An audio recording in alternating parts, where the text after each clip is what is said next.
deep in the lower chambers of an administratum data vault, somewhere beneath the gray exhaust-stained skin of a hive world that had long forgotten what clean air tasted like, a junior archivist pulled up a file he had not been asked to pull up. He was not by nature a curious man. Curiosity in the administratum was practically a punishable offense. It slowed the work. It complicated the filing. It made men ask questions that had no approved answers. But the numbers had stopped making sense 3 reports ago, and a man who had spent his entire adult life living inside numbers knew, at a level beneath conscious thought, when numbers were trying to tell him something he had not yet been trained to hear. He spread the data slates across his reading surface and sat back. 3 hive systems, 17 lower districts, a span of 14 months. The first anomaly was violence, or rather the absence of it.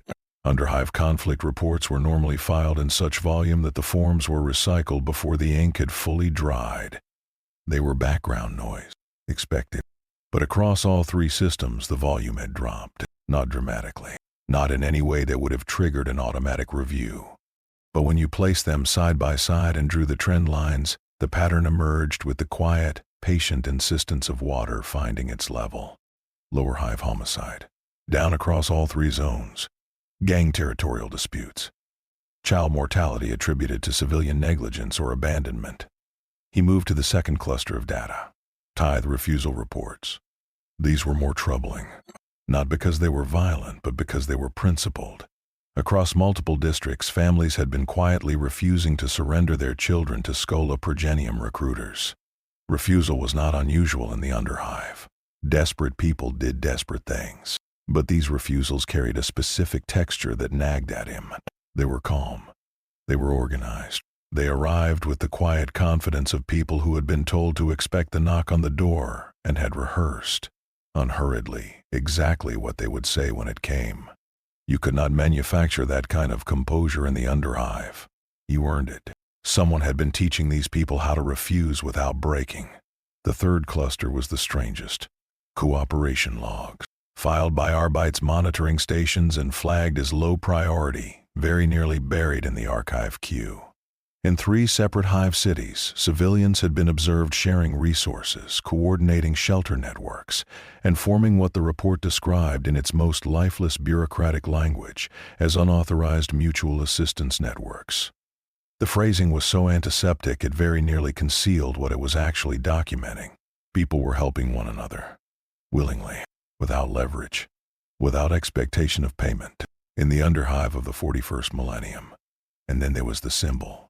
It appeared first as a footnote in a damage assessment report from Hive Solanus, scratched into a wall near a collapsed transit corridor. A large, rounded shape, like the helmet of an ancient pressure suit designed for walking beneath the ocean. Then it appeared in a patrol log from Hive Tertius. Then in a confiscated banner recovered from an unsanctioned civilian gathering on the moon of Agrelon Beta. Then again barely visible, chalked in white on ferrocrete above a doorway where a family had been documented receiving food they had not purchased and had not begged for. A diving helmet. The archivist flagged the file and wrote 3 words at the top of the summary page. He did not fully understand what he was looking at. But he understood, with the bone-deep certainty of a career spent inside institutional machinery, that patterns of this kind did not grow on their own. He forwarded the file upward through the system. It would not stop climbing until it reached an office where the silence was much colder and the men behind the desks did not ask questions. They issued responses. The file arrived on Inquisitor Valdric Sorn's desk 6 days after it left the archivist's hands. By that point, it had passed through 4 intermediary offices and acquired 17 supplementary annotations, each one slightly more alarmed than the last. The Arbite's liaison had attached a recommendation for sector-wide pattern review. The Ministorum Observer had suggested the possibility of unsanctioned religious organization. A mid-ranking Ordo analyst had gone further, appending a single handwritten line at the bottom of the last page that read, "Possible heresy vector, recommend immediate classification." Sorn read that line twice. Then he set it aside and read the rest of the file without annotating anything. He was a tall man, dry-faced, with the kind of stillness that came not from peace but from decades of deliberate self-discipline.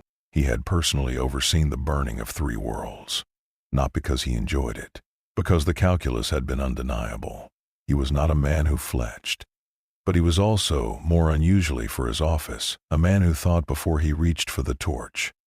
He closed the file. He sat with it for a long time. The word heresy had a specific function in the machinery of the Imperium. It was not merely a label. It was a trigger. Once a phenomenon received that classification, a cascade of institutional responses became not just available but mandatory. Mass detentions. The full weight of orthodoxy applied without nuance, because nuance was considered a vulnerability. A world labeled heretical was a world that the Imperium's apparatus would grind down until there was nothing left to grind. That was the design. That was the purpose. Soren did not write the word heresy anywhere in his response. Instead, when he opened his own annotation form and began to draft his formal classification of the phenomenon, he chose a different phrase with great care. He wrote, emergent behavioral deviation. Class 3. Requires longitudinal observation and containment modeling before escalation determination. 3 words instead of 1. Clinical instead of theological. A label that belonged to the behavioral sciences rather than the faith tribunals. The difference was enormous. Heresy required immediate extermination. Deviation required study. Heresy demanded that every person who had touched the symbol be burned out of existence before the contagion spread. Deviation meant you could take your time, map the network, understand the root cause, identify the source before you destroyed it, or, if the calculus changed, before you used it.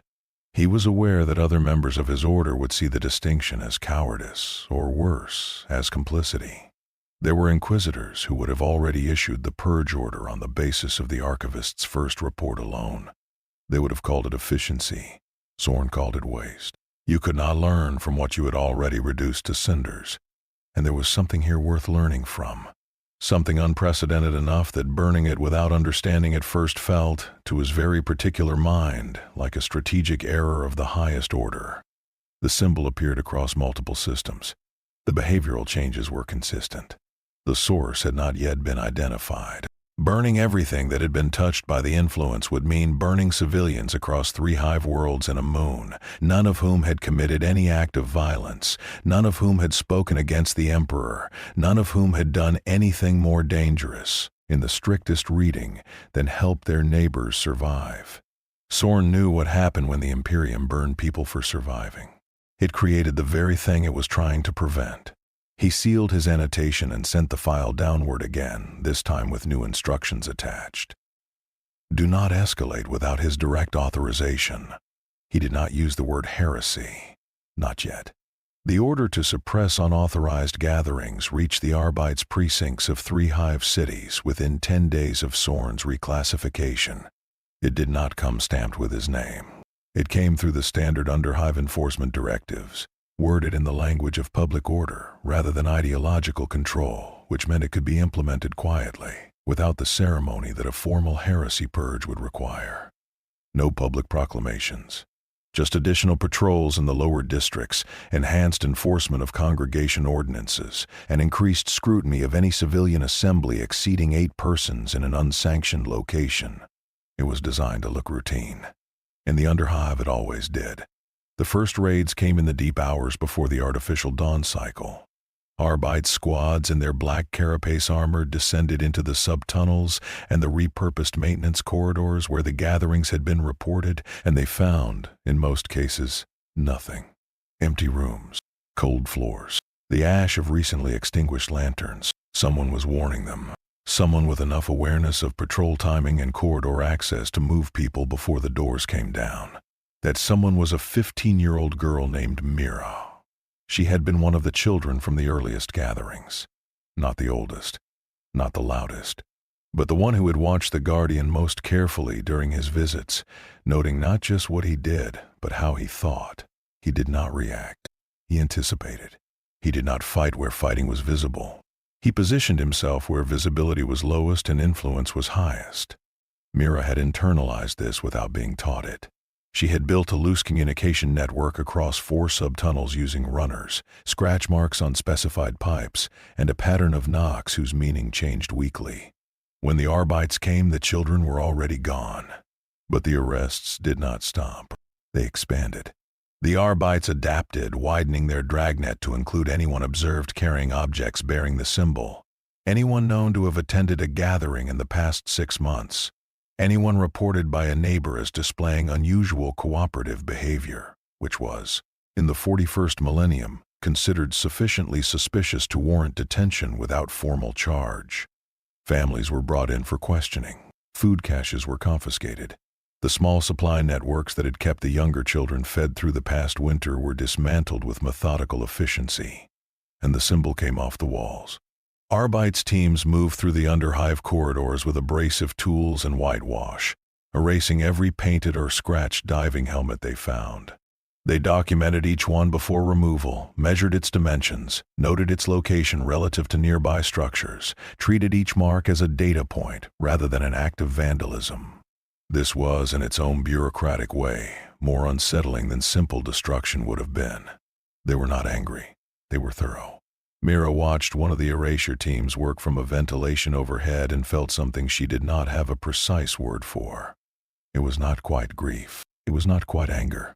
It was the feeling of watching something important be treated as though it were nothing, which is perhaps the specific cruelty that authority does best. She rerouted her networks. She established new meeting locations. She briefed the younger children on what to say and what not to say if they were stopped. She was doing all of this without being asked to, without being directed, without the presence of the large armored shape that had, in the months before, stood between the dark and the people she was responsible for keeping alive. She was doing it because she had learned that the work did not pause simply because the Guardian was not there to witness it. But the pressure was building in ways she could feel more than she could measure. The older residents were frightened. Some had stopped coming entirely. The networks were thinner. The patrols were more frequent. 2 boys had been taken in the last week, questioned for several hours, and released with new bruises and a warning that would never be formally documented. The crackdown was not yet a hammer, but it was becoming one, and the people in its path were running out of room to sidestep. He had been watching from the maintenance alcove for 6 hours when the second Arbites patrol passed beneath him. He did not move. He did not make a sound. He pressed himself against the cold wall with the patience of something that did not experience impatience the way living creatures did, and he watched the patrol's light sweep across the corridor floor below and then recede into the dark. And then he was alone with the sound of the hive groaning around him, the endless low noise of metal under pressure, pipes bleeding heat, distant machinery that had not stopped turning in 300 years. He had arrived in this sector 4 days ago. He had seen the erasure teams and the patrols and the confiscated supply caches. He had seen the children move with the quiet, clipped urgency of people who had learned very recently that stillness was a risk. He had watched the older girl, the one who moved between corridors as though she had memorized the geometry of the hive from inside a dream, organizing the others with a calm authority that reminded him of something he could not quite name. He had not made himself known to her. He was not sure yet if that was the right choice.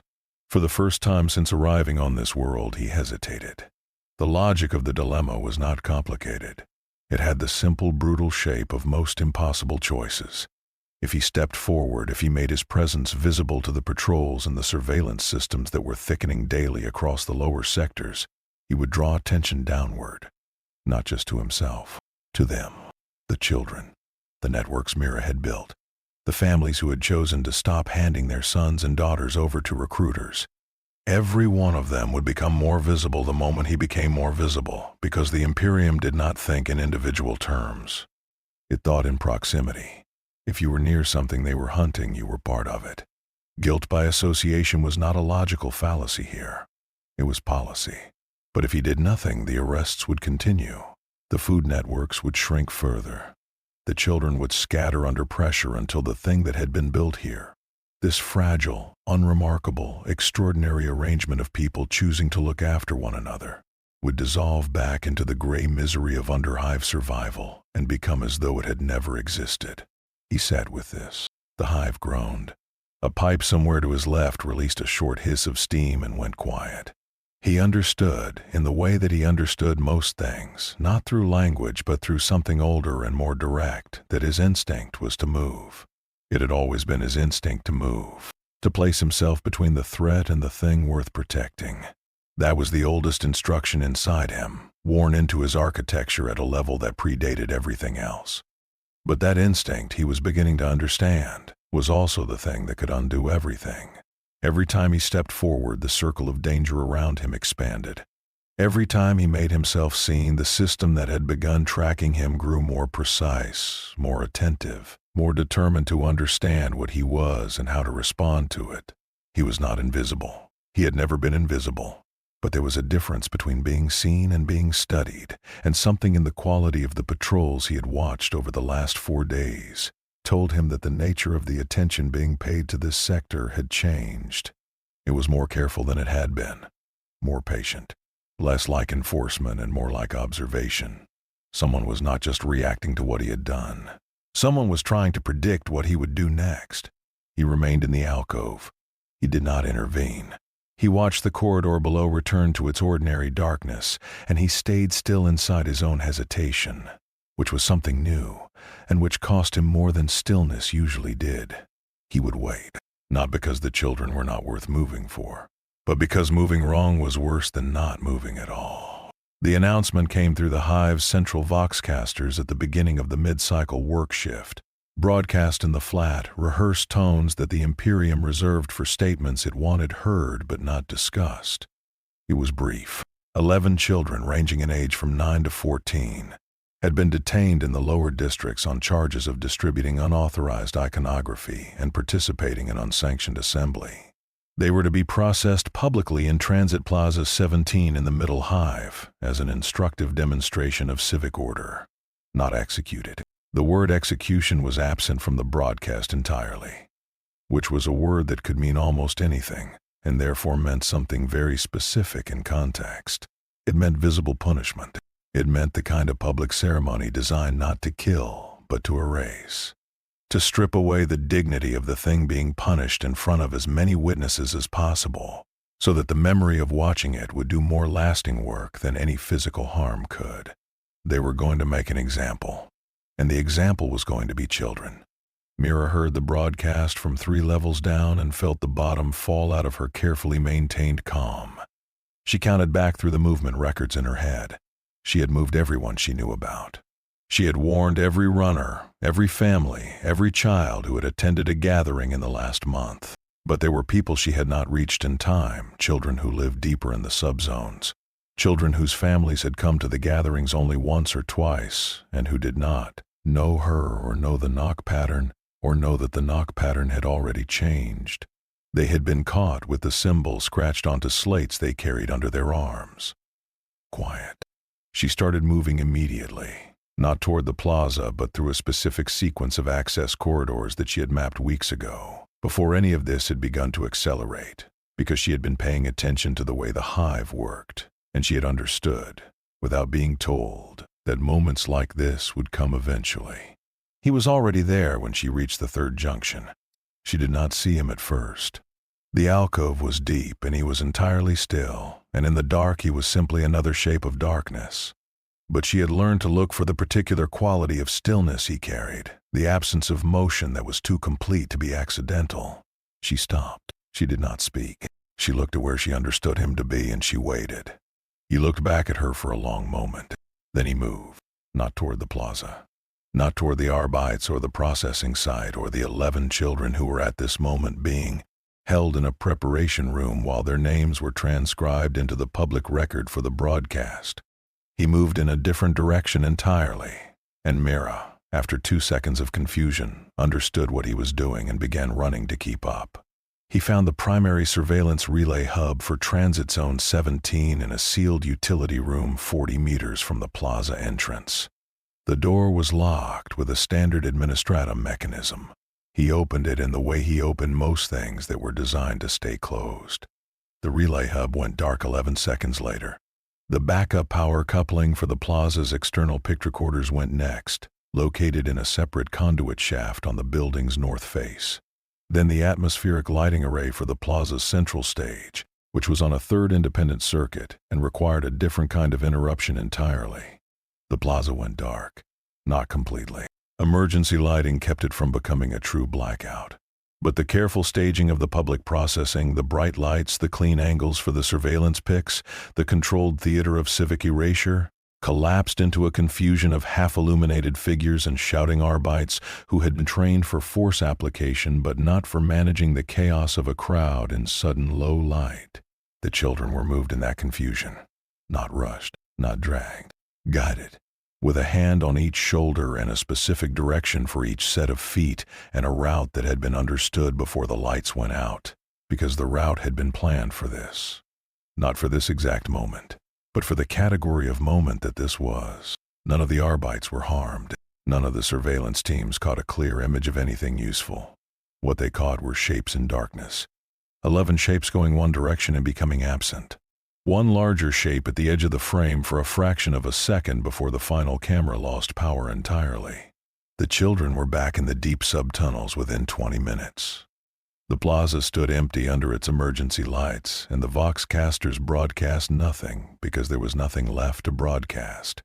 Sorn reviewed the surveillance reconstruction for the third time the following morning. His analysts had done impressive work, stitching together the partial recordings from every camera that had retained any footage before losing power, cross-referencing movement vectors from the crowd dispersal data, building a composite timeline of the 8-minute window between the lighting failure and the last confirmed civilian exit from the plaza. The result was incomplete and fragmentary, which was precisely what made it interesting. The Guardian, as Sorn had begun privately calling it in his notes, had not fought. This was the detail that kept pulling his attention back. There had been 12 Arbites officers on that plaza staging area, trained for close-quarter suppression in exactly the kind of confined urban environment Transit Plaza 17 represented. In a direct confrontation, the outcome would have been one-sided, and not in the Arbites' favor. The entity's physical capabilities had been partially documented from the first encounter reports, and they were not ambiguous. It could have walked through those officers. It could have done so quickly and with minimal effort and taken the children and disappeared before the backup units arrived. It had not done that. It had cut the light, disrupted the systems, created confusion with precision and restraint, and then moved through the confusion like it understood the confusion better than the people inside it did, which meant it had planned this, not improvised it. It had arrived at the plaza already knowing how the surveillance architecture was laid out and which systems to interrupt in which order to produce the specific window of controlled disorder it needed. Sorn sat back and looked at the timeline again, and then it struck him, not dramatically. It arrived the way the most important realizations always did, quietly and a little cold. He had been looking at the Guardian's behavior as a series of reactions. Event occurs, Guardian responds. But that was not what the data was showing. The data was showing escalation matching. The Guardian's response level had been precisely calibrated to the visibility level of the threat it was responding to. Small informal gatherings in the underhive. The Guardian's presence had been quiet, indirect, almost invisible. Arrests and confiscations. The Guardian had increased its involvement, but only within the existing civilian support structures, working through the children rather than overriding them. A public stage demonstration designed for maximum visibility. The Guardian had responded with a targeted, precise, high-impact intervention designed to dismantle the demonstration's visibility without creating a spectacle of its own. It was not reacting to the content of the Imperium's actions. It was reacting to the scale of them. Sorn understood what this meant with a clarity that was, even for him, unsettling. The Guardian could be controlled, not directly, not through confrontation or threat, but through calibration. If the Imperium escalated visibly, the Guardian escalated in return. If the Imperium kept its pressure quiet and diffuse and below a certain threshold of public spectacle, the Guardian would remain in the shadows, working through its networks, never giving them a clean target to track. Which meant that the Arbites' precincts were no longer the primary instrument of engagement here. He was. The file on his desk was already thick with annotations. He opened a new section at the back and began writing with the careful, unhurried precision of a man who had realized that the game had just changed dimensions. He was no longer studying a phenomenon. He was studying a counterpart, something that thought in terms of cost and visibility and escalation management the same way he did. He did not know whether that made it more dangerous or more useful. He suspected with a quiet unease he did not record in any official document that it might be both. In the days that followed the failed processing, the Imperium's erasure teams continued their work. They were thorough and they were systematic and they were, in the narrow technical sense of the task they had been assigned, successful. By the end of the week, the diving helmet symbol had been removed from every wall, every surface, every documented location where it had been recorded in any surveillance pict or patrol report. The underhive corridors were clean. The icon was gone, and the children did not care at all, because the symbol had already changed. Or rather, it had already moved, not to a new surface, not to a new location. It had moved inward, into behavior, into gesture, into the private shared language of people who had learned that what cannot be carried on a wall can be carried in the body. It started with the knocking, 2 short taps on a metal surface, spaced evenly. Not a knock that asked for entry. A knock that said simply, "I know what you know and you know what I know, and neither of us needs to say it aloud." It spread without being formally taught because it did not need to be taught. Children who understood it showed it to children who did not, without explanation, by demonstration, the way children have always passed things to one another that adults think have been erased. Then came the scratches. Tiny ones, made with a fingernail or a bit of wire, placed in corners so recessed and so low to the floor that no erasure team would think to look. Not the full symbol, just the curve of it, the bottom of the helmet's dome. A line that could be anything to anyone who was not already looking for it. But to the ones who were looking, it said everything. Then the phrases. Informal, shifting, never written down anywhere. A way of asking someone if they needed help that sounded, in the wrong ears, like ordinary underhive small talk. A way of answering that confirmed understanding without confirming anything else. The code was not elegant. It was not designed. It had evolved the way all necessary things evolve, through use and adaptation and the pressure of an environment that punished visibility.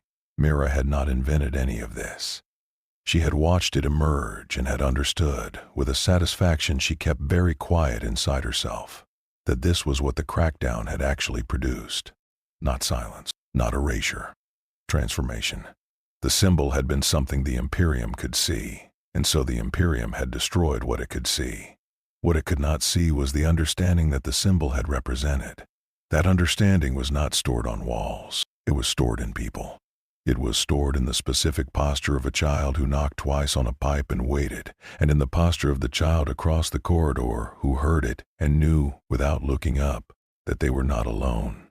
You could whitewash every surface in the underhive and it would not touch this. The Arbites understood materials. They understood locations. They understood the logistics of physical suppression. They had not yet built the tools for suppressing the way one person chose to look at another, or the particular rhythm of 2 knocks on hollow metal in an otherwise silent corridor. That was not something you confiscated. That was not something you could mark as contraband. The symbol had started as a drawing on a wall, simple and visible and easy to erase. It had become something far older and far more difficult to destroy. It had become a way that people remembered who they were when everything around them was designed to make them forget. The Imperium had won the wall.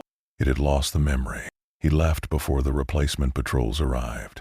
He had been in this sector for 11 days, and the margin for safe presence had narrowed to the point where he could feel the attention tightening around the zone like a net being drawn slowly inward, not dramatically, not with the blunt urgency of a raid, but with the slow, methodical patience of an institution that had decided something was worth the investment of sustained observation. He had seen the new surveillance nodes going up in the corridor junctions closest to the sub-tunnel entrances. He had counted the patrol timing adjustments. He had watched the additional review teams entering the sector with equipment that was not standard Arbites issue. Lighter and more precise, the kind designed for long-duration monitoring rather than physical suppression. Someone up the chain of authority had made a decision to watch rather than strike.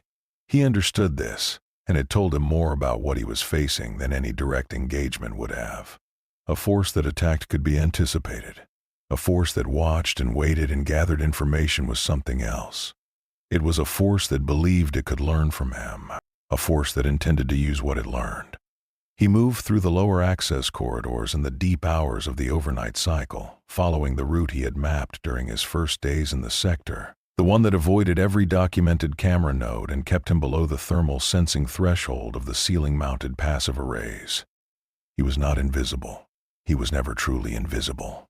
But he could, with sufficient patience and precision, be the kind of presence that a system registered as a data anomaly rather than a confirmed target. Something the analysts would note, and then debate, and then defer, because you could not issue an order of engagement against an anomaly. You needed confirmation. He intended to remain for as long as possible on the wrong side of that threshold. Before he left the sector boundary, he paused at the junction where the deep maintenance corridor met the first of the middle hive's transit arteries. He looked back into the dark of the lower passages. He could not see the children. He was not supposed to be able to see them. They had gone deep and quiet, the way he had watched them learn to go over the months since he had first arrived, and the quality of their disappearance was exactly as it should be.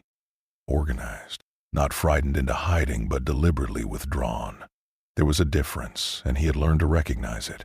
They were going to be all right for now. But the weight of what was coming did not lift when he turned away.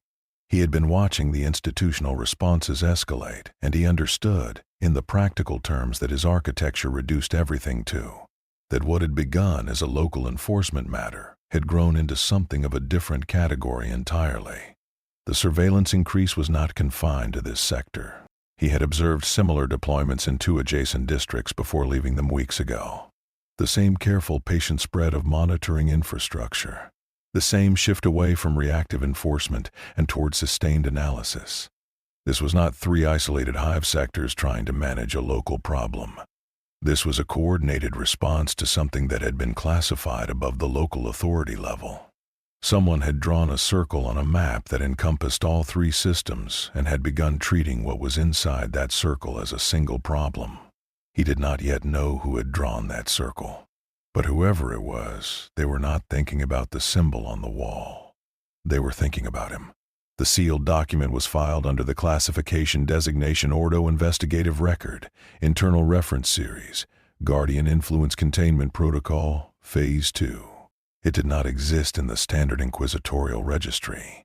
It had no formal case number assigned through the conventional apparatus.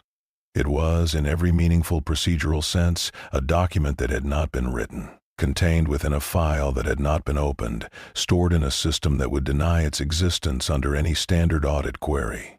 Soren had designed it that way deliberately. One had been observation and classification. That was complete. 2 was something that required a different kind of discretion, not because it was illegal, technically speaking, but because its methods fell into the category of approaches that other members of his order would describe, depending on their temperament, as either brilliant or monstrous. In Soren's experience, those 2 descriptions had a tendency to point at the same thing. The core insight of Phase 2 was this. The Guardian could not be destroyed through direct engagement without catastrophic collateral cost and without transforming it, in the eyes of the underhive populations across 3 systems, into a martyred legend that would be far more dangerous as an absence than as a presence. You did not create mythologies by defeating them. You created mythologies by trying to defeat them and failing visibly, or by succeeding so brutally that the brutality itself became the story. Neither outcome was acceptable. What Phase 2 proposed instead was manipulation, not of the Guardian directly, of the conditions that governed its behavior. The data had established clearly that the entity's response level was calibrated to visibility. Therefore, Soren proposed a controlled environment, one in which the Imperium's visible responses would be carefully staged, not genuinely suppressive, calibrated to produce specific Guardian behaviors that could be observed, studied, and ultimately mapped precisely enough to predict. If you could predict what it would do in a given situation, you could engineer the situation. If you could engineer the situation, you could engineer the outcome. This was the logic. It was clean. It was patient. It was, in Soren's estimation, the only approach that treated the entity with the appropriate seriousness while preserving the option of multiple endpoints. Extermination remained on the table, but as a last resort rather than a reflex. Containment was the priority. Containment, in the most expansive sense of the word, meaning not just keeping the Guardian geographically limited, but keeping the idea it carried limited. Keeping hope as a force with measurable effects on population behavior across multiple systems within parameters that the Imperium could manage. The final notation in the file was brief. It read, "Subject has departed current sector. Tracking assets repositioned. Advanced monitoring established across projected transit corridors. Long-range behavioral observation to continue minimum 90 days before secondary intervention phase assessment." Zorn closed the file and locked the case. Somewhere far below the office where he sat, in the gray exhaust-stained passages of a hive world that was already beginning to feel his absence before he was fully gone, the children knocked twice on hollow metal pipes and waited for an answer that always, eventually, came. And somewhere in the dark between systems, moving without urgency across the cold bones of the galaxy, the armored shape that carried no banner and held no rank and belonged to no institution moved toward the next world, toward the next corridor, toward the next cluster of people who had been forgotten so thoroughly and for so long that they had almost forgotten themselves. He did not know the file existed. He did not know the name that had been written at the top of it. He did not know that the galaxy had begun very carefully, very quietly, to study him. He walked on, and the hunt had changed its face.